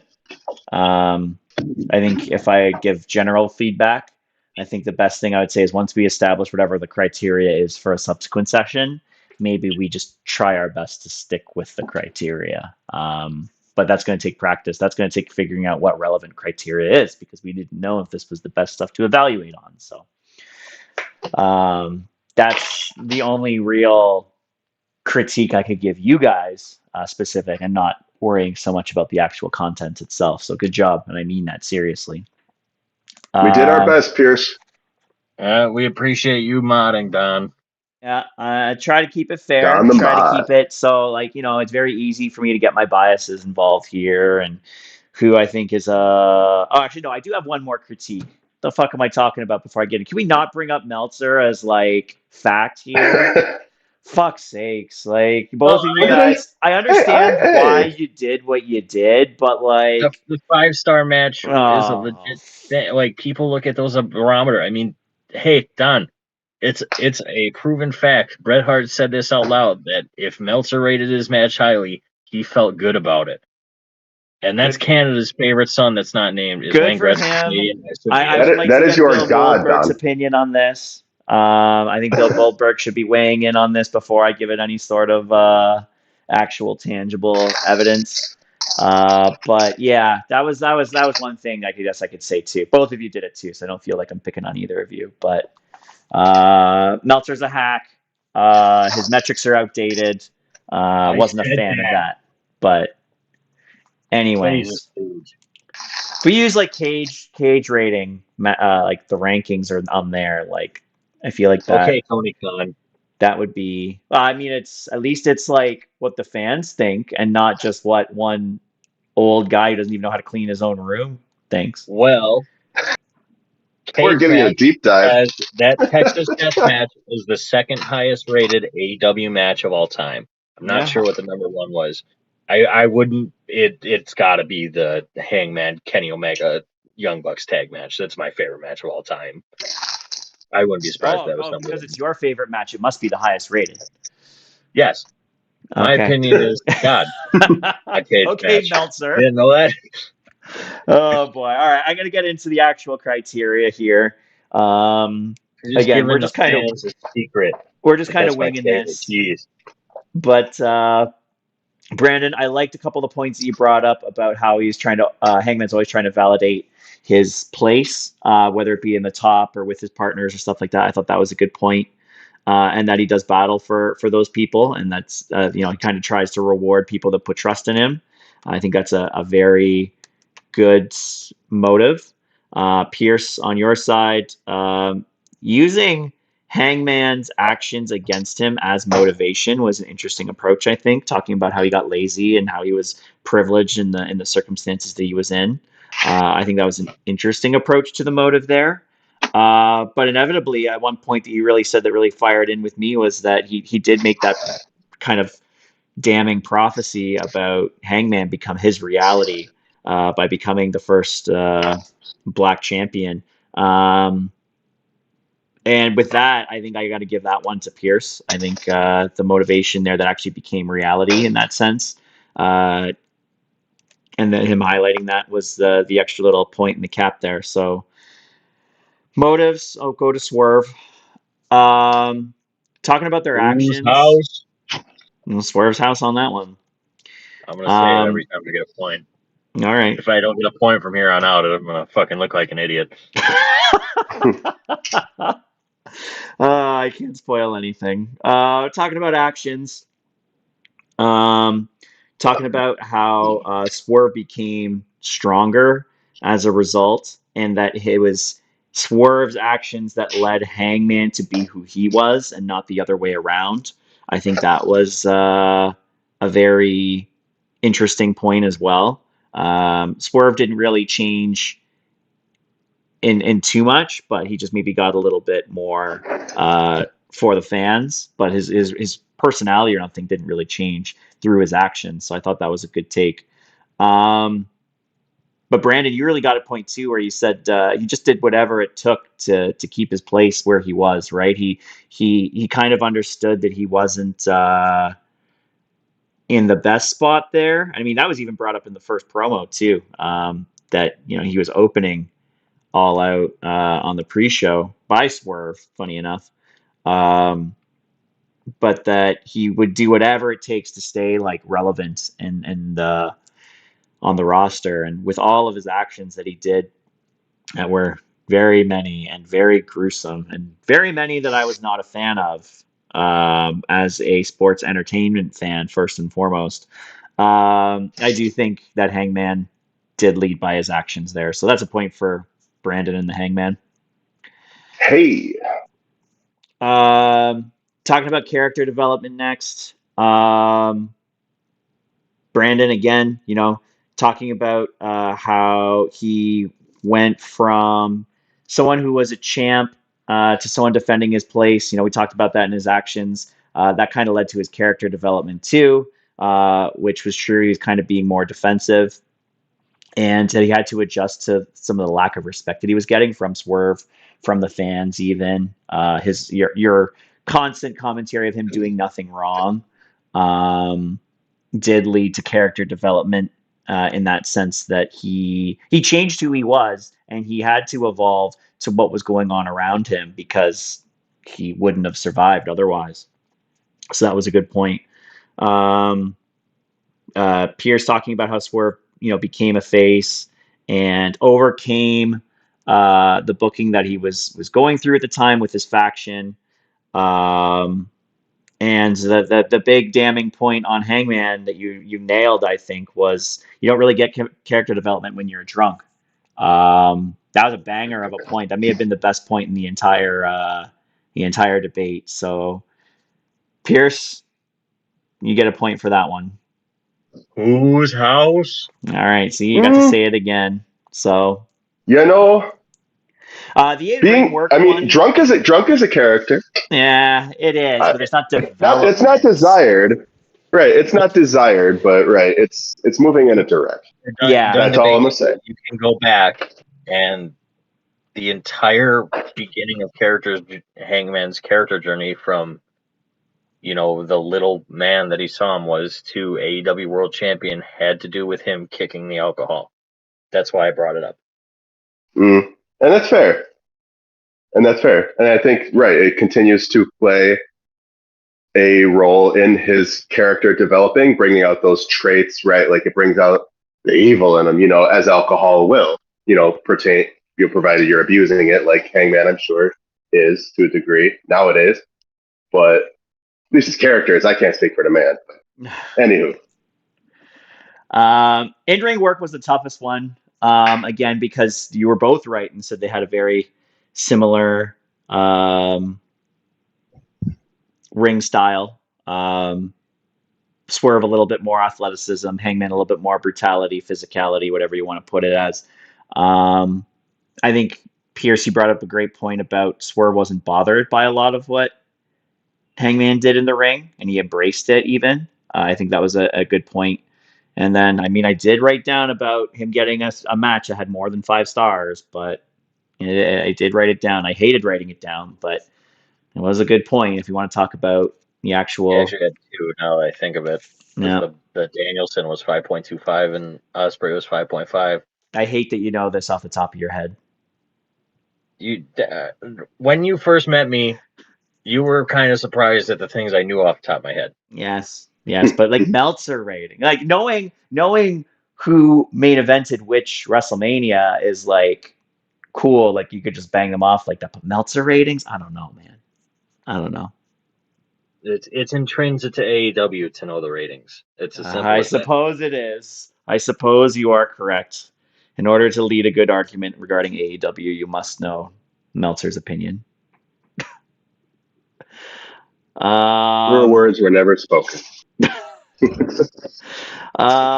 Brandon, your points there that he was very he does have a diverse ring set and dials it up when he needs to. Any of the flashy stuff, I mean, his buckshot lariat is a bit of a flashy, unnecessary, arguably low impact finisher, and I was just hating on those low impact finishers last week when I was hating on Cody a little bit there. But you say it's sporadic and it's only when it needs to be.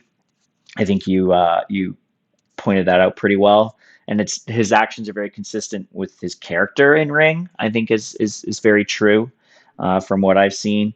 And the point that got it for you, Pierce isn't going to like it, but people copy him. You know, Logan Paul, good old LP, does that buckshot lariat. He might do it better. I think he does it better, but Logan Paul's a freak in the ring, so give him credit there. But like that's the finest form of flattery when it comes to in-ring work. So we give the point to Hangman there. Give a point to Brandon. Sweet. And that's not to say that Swerve doesn't have, weapons in his arsenal that ain't worth copying either. Like, what's his? Wow, god dang it! What? It's a something driver that he's got. His finisher. Big pressure. What's it? Or JML. No, not it was big. JML. Now it's big pressure. JML driver. Yeah, the JML driver. Oh, and now it's big pressure. Okay. The JML driver is one of the coolest finishers I've seen in a bit. So, I mean, I would definitely cop that shit if I was a wrestler myself. So, definitely got to give props to Swerve for, I mean, like I said, like that was easily like the toughest thing for me to take a stance on because they're both so fucking good. Yep. You can see that in their match ratings and in their fans' reaction associated to their work in the ring. So, last point on the give a shit meter, give a shitometer. Sorry, excuse me. Still got to trademark that. Same difference. Yeah. This is a really tough one to call because the feud was, it's funny because like this feud was so close, but yet the results were so different until Saturday night.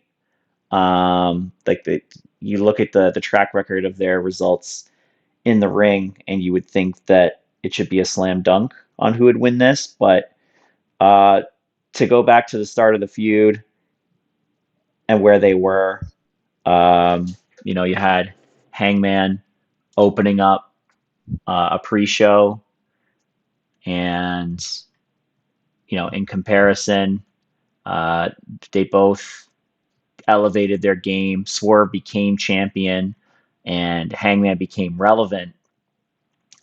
This is a criteria that, admittedly, because this feud is so fresh, we talked about this before going into the show, but because this feud is so fresh, it's really hard to evaluate this one because we don't have what happens next to tell us who kind of got the rub from this the best, right? When we look at historical feuds, you can see like, oh, this person got the better end of the deal because this happened afterwards, or this person busted afterwards, or whatever.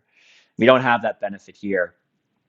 But I think what we can go with is that Hangman Adam Page is once again very relevant on AEW television. And for that, I think on the give a shitometer, Hangman takes it. And Brandon, you take the whole thing. 3-2. Pierce, you did a fantastic job, though. Like I said, like Absolutely. Yeah. this was a very difficult thing to start with. We've never done anything like this. I don't know if you ever watch any content with anything like this, but you guys did great. Good job. Do you have any thoughts about it? Did you want to talk about how it went now, or you want to leave that for off air? Or I enjoyed it. I think if we clean it up, get it all set, we'll be good to go. I'd love to make this a legit series, like I said before. Mhm. any thoughts Yeah, from the I think champ? it's cool. Let's not blow it up here. No, I coming into this one, like I was like, I'm like, oh shit, I'm gonna be talking AEW with Pierce. Like, I'm gonna get my ass handed to me on this one. But like, I mean, yeah, no, it was. I like this. I think this is a cool way for us to kind of like explore our fandom a little bit more, and like it makes you like for me, I can say like delving back into this feud, like it makes me appreciate a lot more of like where both guys are coming from individually and where they came from, but also like what made this so special as to, from a year ago to now and where it's going to go in the future. So, I mean, I feel like it's done good for me as a fan in general. Um, and yeah, I feel like just my fandom in general would just benefit from just doing so much more of this type of thing, these deep dives and really getting to hash it out with you boys. And hopefully I get to live up to the standards of Don Mod when it That comes to wraps. my turn. Yeah, that's try our best, just got to keep it firm but fair. That's how it goes. Kind of cut the emotion out of it, cut my own bias out of it. It's the best that I can do, and make sure everything hopefully goes smoothly. We'll go back to the drawing board on a couple of these things. There's some good stuff from it. There's some stuff that could use a little bit of polish as far as how we proceed with it. But I would expect to see this again when we have another opportunity to. I would like to maybe do a historical feud next time, so we have a little bit more legs to run on a debate in that sense. But we'll see what's relevant to bring up at the time that we have to do it. So If you had to pick a historical feud to go with next, which would you choose, Donnie? I mean, I guess part of it is just a little bit poignant on the timing because I would like it to kind of be relevant. I do actually think the really good timing for this, like even though it's like fresh, so it's like doing it straight off of the pay per view where they had the match that they did. I think was really unique.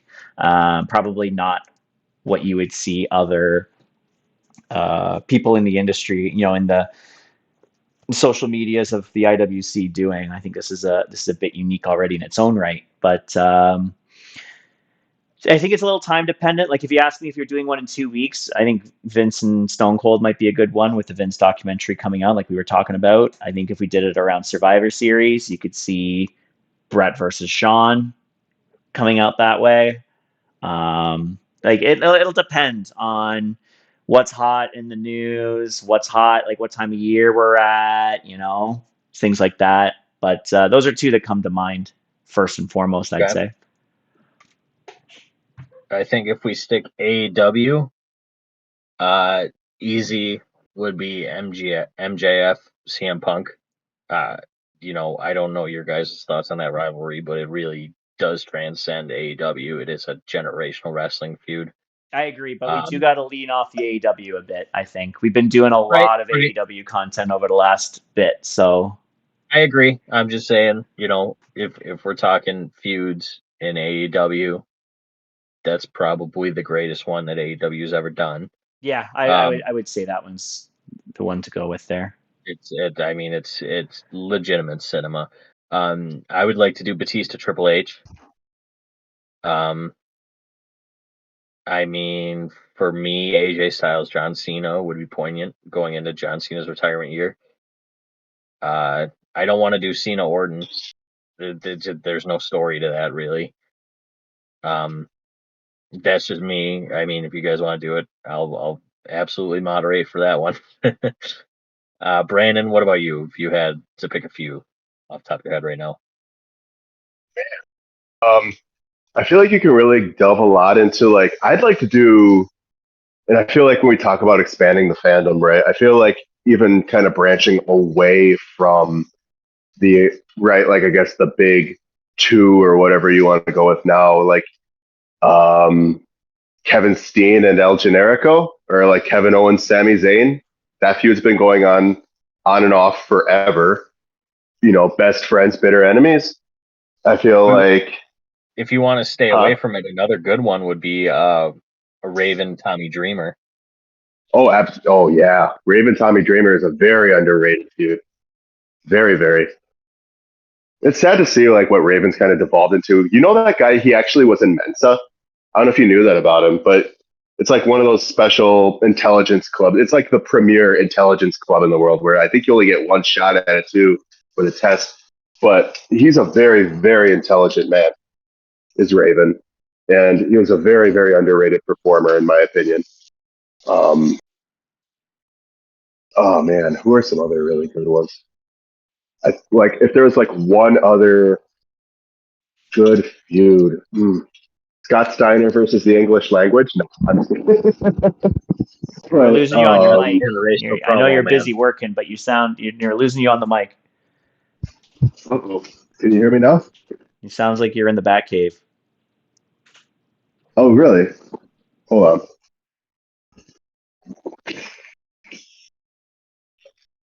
How about That's much if I better hold it already. up to here? That's already much better. Okay. Okay. I think it's just because there's a lot of probably just the sound of the fan and the sizzling. I'm making sausages, boys. No, what's another good one? On the note of AJ Styles, you could even talk about Styles and like Samoa Joe, or Samoa Joe versus the X Division. Samoa Joe versus Kurt Angle. Samoa Joe versus Kurt Angle, absolutely. Angle Lesnar, not as much in the way of like necessarily like character, but I mean, obviously, two of the best pure athletes ever to have wrestled in a WWE or a professional wrestling ring, for that matter. Something you only get once or maybe once every two generations, I would say. Honestly, like how often do you ever get a heavyweight NCAA champion, later to become UFC champion, later to become everything else under the sun, like Brock Lesnar, going up against a legitimate Olympic gold medalist who overcame the odds in '96 in Kurt Angle. And Kurt Angle already being a once in five lifetime talent. So that was something special in its day too. For my money, I saw somebody ask who had the best match, or what was rather the best match in SmackDown history. And my number one answer for that is always, always, always to this day, the Brock Lesnar versus Kurt Angle Iron Man match. It's not Austin Theory versus whoever. Listen, Austin give Theory it time. versus Grayson Waller, 2025. Book it. Give it time. Hey, we got a contender, boys. I will argue Grayson Waller to the moon, and I will win 5-0. That is a podcast for another day, but I will put it on my calendar. I promise you. Grayson, I'll carry you to a 5-0. Don't worry. I think that's all we got time for today. Next week, we don't know what we're going to do next week yet. We'll figure that out. Might just be a little quick hit next week. Following week, again, we talked about Vince documentary. I would like to do a Vince documentary show. I think if it means we have to push back the show a day, we'll have to push the show back a day. But we watch the documentary and then come on here. I think that'll be a good time to do that. I don't know if that's doable for you guys, but it works for We'll me. figure it out. Yeah. Yeah. But yeah, we'll figure out what we're going to talk about next week as we roll around to that. And Pierce, how about you send us home? Like Donnie said at the beginning of the episode, follow us on Twitter, Facebook. Maybe we'll get an Instagram in here soon, maybe a YouTube channel, and we start posting clips from the pod on there. We'll figure that out. But as always, thanks for stopping into the Ope-Eh three-way. Have a beer on us. Hey, whoa. Oh. What? Sorry, I didn't mean to cut you up. Got to mention that comment section. Got to get the fans involved there, Pierce. Yeah, in the give comment section on us some Spotify now. thoughts on rivalries you'd like to see us go over. Yeah, and answer the poll question. I'm going to start putting poll questions in on every podcast. I'll leave them open for about a month or so. I put a poll question on the last one. Can't recall if we got any responses, but that's all good. You know, we You just may need some have gotten one traction. from me, Don. I got one from you. Okay, I didn't get a notification saying I got it, so I'll have to jump back into that. But yeah, we'll be looking at the comments. We'll be looking at the polls. So just like you guys will be doing in October and November, got to be watching the polls. Oh yeah. Pokemon go through the polls. All right, let's try this again. Send us home. Thanks for stopping into the Ope-Eh three-way. Have a beer on us. We'll see you next time.